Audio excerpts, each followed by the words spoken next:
라운드 2 주간 종목 상승률 대결.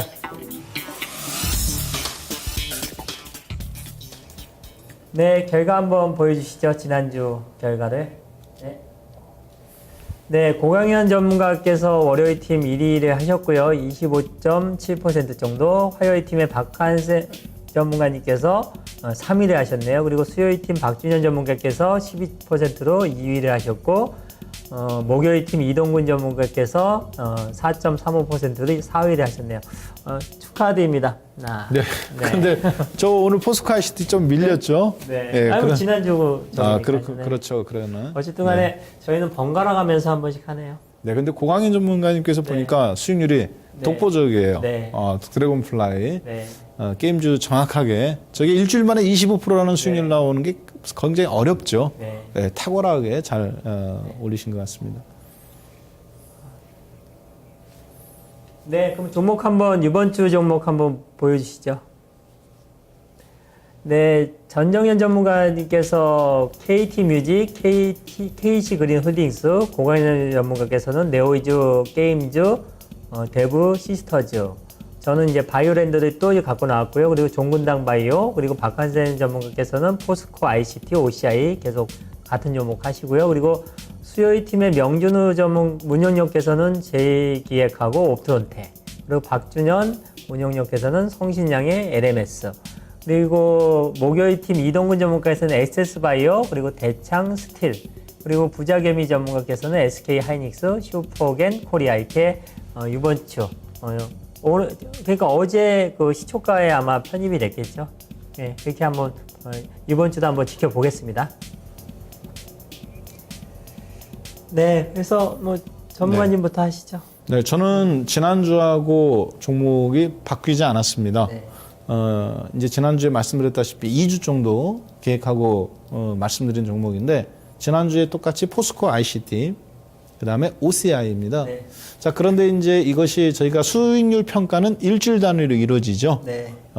이번 같은 경우는 화요일 날 오전, 아침에 시초가로 매수가 돼서 다음 주 월요일 날 종가까지 평가를 받는데, 포스코 ICT를 제가 긍정적으로 계속 보는 이유는 스마트 그리드 분야에 있어서 자타공인, 국내 최고의 회사고, 무엇보다 안정적인 매출과 성장성, 브라질 제철소라든가 남아공, 인도, 이런 쪽에서 앞으로 계속 포스코 제철이 국내에서는 이제 저성장이니까 또 고인력, 임금이 워낙 높으니까 해외 쪽으로 뻗어나갈 수밖에 없습니다. 그때 포스코 ICT의 엔지니어링 기술과 그리고 통합전산, 즉 ICT라는 게 인테그리티의 의미거든요. 그래서 그런 통합적인 원가 절감 계산이라든가 에너지 관리, 이런 부분들이 독보적인 기술력이 있어요. 그래서 포스코 ICT가 향후에 포스코 그룹 내에 어쩌면 다크호스가 될 가능성이 높다, 그렇게 보고 목표가는 66,300원, 손절가는 5,000원으로 제시해드립니다. 2주짜리니까 양해 좀 부탁드리고요. 그렇게 짧게 잡았어요. OCI 같은 경우는 중국 정부가 태양광 산업에 대한 긍정적인 면도 있고, 얼마 전에 홍콩하고 또 대규모 거래가 또 체결이 됐었죠. 국제유가 폭락에 따른 대체 에너지로서의 매력은 없습니다만, 그러나 환경오염을 고려본다면 결국에는 태양광이 정답이죠. 중국도 정부가 계속 해주고 있고.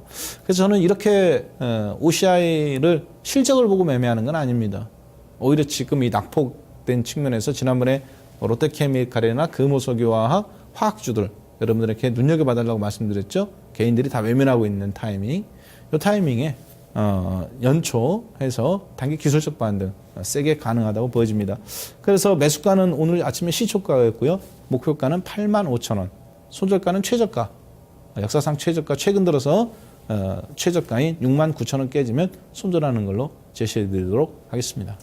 네, 저 같은 경우 지난주 잠깐 리뷰해드리겠습니다. 노만송 같은 경우 지금 현재 주가가 15,400원인데 15,900원 정도 시초가 형성이 됐다가 16,750원까지 상승을 했다가 현재 15,400원인데 14,500원 정도가 이탈되지 않으면은 그냥 한 7, 8,000원까지 보유하는 전략이 좋습니다. 최근에 메스티지다 그래가지고 준명품에 관련된 그런 수요가 많아지거든요. 그래서 노만송 같은 경우는 주얼리라든지 또 시계 부문에서 최근에는 핸드백 부문으로 지금 계속 긍정적인 흐름이 나타나기 때문에 14,500원 손절가 잡으시고 목표가 17,500원 정도 이렇게 목표가 보면서 진행하는 게 좋겠고요. 그리고 바이오랜드 같은 경우는 제가 계속 한 달 이상 계속 강조드리는 이유가 있습니다. 제가 내일 기업 탐방을 가려고 했는데 SKC하고 합병이 되면서 SKC에서 이제 그 기업 IR 같은 경우도 이제 그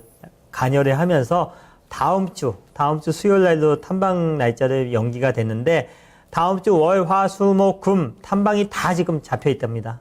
연초에 처음인데 그러면서 SKC에서 이사가 나와가지고 바이오랜드 와가지고 기업 탐방을 같이 한다는 걸 봤을 적에 기업 탐방을 많이 가는 기업은요 그만큼 시장에서 주목을 많이 하는 거고 주목을 많이 한다는 얘기는 뭐냐면 수급이 붙는다는 얘기입니다. 그래서 증권사 레포트도 SK증권에서 하나 지난주에 나왔었고 앞으로 계속 최근에 화장품 그리고 바이오 헬스케어 그리고 거기에 관련돼 가지고 가장 주목을 받을 종목이라고 볼 수가 있겠고요. 그리고 최근에 화장품 원료 관련된 그런 그 기업들의 주가가 급등을 하고 있는데 그게 이제 히알루론산 관련된 뭐 휴메딕스 같은 종목들 그리고 또 하이로닉이라는 그런 그 바이오 헬스케어 관련된 기기 그런 기업들 그리고 또 SKC에서 이제 합병하면서 구조 조정도 하고 이렇게 하면서 이제 거기에 따르는 그 사업 다각화 시너지 효과가 나타날 것 같고요. 그리고 중국 시장 진출을 해서 중국의 해문 공장의 가동을 개시를 했는데 이 바이오랜드의 그 1년 매출액이 750억에서 800억 정도밖에 안 되거든요. 근데 중국 공장에서 1년에 생산할 수 있는 생산량이 400억대입니다. 400억대. 그래서 목표가 26,000원 잡으시고 손절가 2만원 그리고 계속 진행하겠고요. 그리고 그 다음 종목은 종군당 바이오입니다. 원료 의약품 항생제 관련된 제품을 생산하는 기업인데 미국 수출이 가시화되고 있다는 측면 그리고 2014년도 4분기 때부터 영업 적자에서 흑자로 전망이 되고 있습니다. 그래서 목표 주가는 24,000원, 손절 가격은 18,500원 이러면서 올해 2015년도에 주목을 해야 될 만한 종목이라고 볼 수 있기 때문에 단기보다는 중장기 측면에서 한번 제가 선정해서 추천해 드립니다. 네.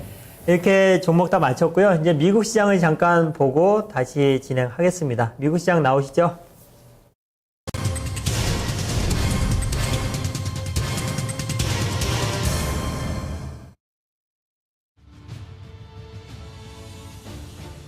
안녕하십니까. 미국 현지에서 김선영입니다.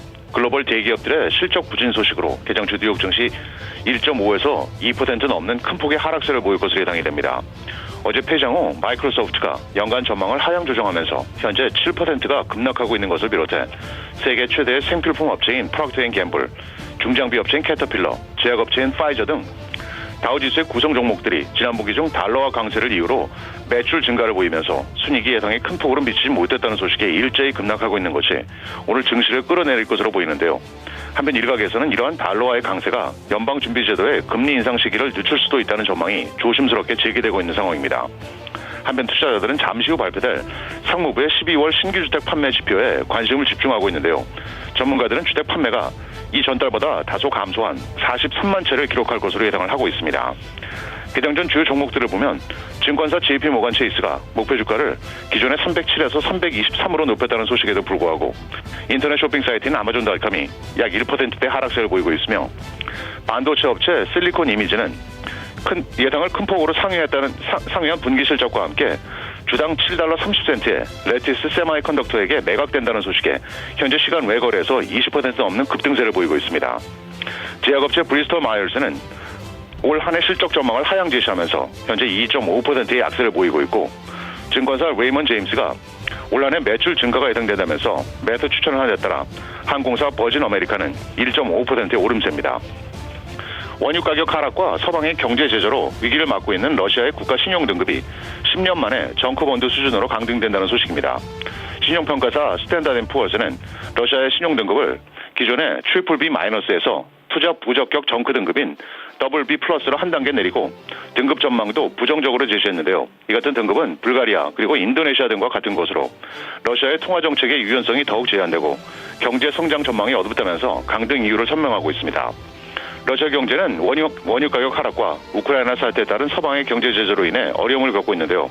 해외 자본들이 루블화 자산을 빠르게 팔면서 자본 유출이 가속화되고 있으며 루블 가치는 최근 7개월 동안 거의 절반 이상 떨어지면서 인플레이션을 부추기고 있고 국제통화기금 IMF는 올해 러시아 경제가 마이너스 3% 성장을 할 것으로 전망을 하고 있습니다. 한편 러시아 측은 스탠더드 앤 푸어스가 국부펀드나 외환 보유고 등 러시아 경제가 가진 장점은 간과하고 지나치게 비관적인 평가를 하고 있다고 이 같은 S&P의 결정을 반박하고 나서고 있습니다. 상무부에 따르면 지난 12월 미국 내 내구재 주문이 3.4%가 급감해 당초 0.5%가 증가할 것이라던 전망을 크게 하회했으며 변동이 큰 항공기 등 운송 부문을 제외한 주문 역시 0.8%가 감소해 0.7% 증가하리라던 예상을 역시 하회하면서 올 초반 미국 경제가 위축될 수 있다는 우려를 높이고 있는 상황입니다. 마지막으로 내일은 주간 모기지 신청 건수와 주간 원유 재고 그리고 연준의 공개시장위원회 FOMC의 금리 결정과 성명서가 발표되고 보잉, 퀄컴, 인터내셔널 페이퍼, 라스베가스 샌스, 페이스북 등이 지난 분기 실적을 내놓을 예정입니다. 지금까지 미국 현지에서 김선형입니다.